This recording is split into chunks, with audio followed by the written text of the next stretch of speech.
అంటే నన్ను ఫోన్ చేసి రమ్మన్నాం మేము మా భార్య అందరం మేము మా పిల్లలు మేము ఫోన్ చేసి అన్నం రమ్మన్నాము. భాస్కర్ రెడ్డి ఆడికి వచ్చినాడు, మమ్మల్ని అడిగినాడు ఏం జరిగింది ఏమైనా విచారించుకున్నాడు. మేము చెప్పినాము జరిగిన సంగతి అన్నయ్య మారి జరిగింది, వేరే వాళ్ళు ఎవరో తెలియదు కానీ గుర్తు తెలియని వ్యక్తుల పాపను మారి చేసినారని చెప్పినాము. చెప్తే పాడికి లోపల పోయి చూసినాడు. చూసి పోలీసు వాళ్ళు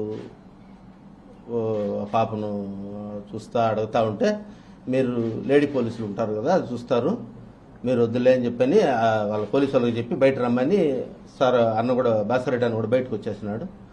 బయటకు వచ్చి మళ్ళా మీడియాతో మాట్లాడేటప్పుడు కూడా అన్నాడు, రమణ ఈ మాదిరి ఆడపాప విషయం కదా చూసుకొని మాట్లాడంటే కూడా లేదులేన్న ఆ పాపకు తగిన దెబ్బలు అవన్నీ చూసి నేను బాధపడి అన్న లేదులేన్న ఏమి ఇబ్బంది అయినా పర్వాలేదు కానీ వాడికి ఇట్లా చేసిన వాడికి మాత్రం శిక్ష పడాలి అని నేను అన్నతో కూడా చెప్పినాను.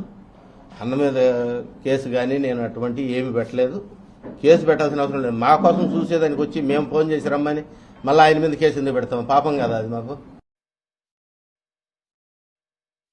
మీడియా ఎక్కువ ఇది చేస్తారు, పేపర్ మీద సంతకం పెట్టమని సంతకం పెట్టించుకున్నాను నా దగ్గర.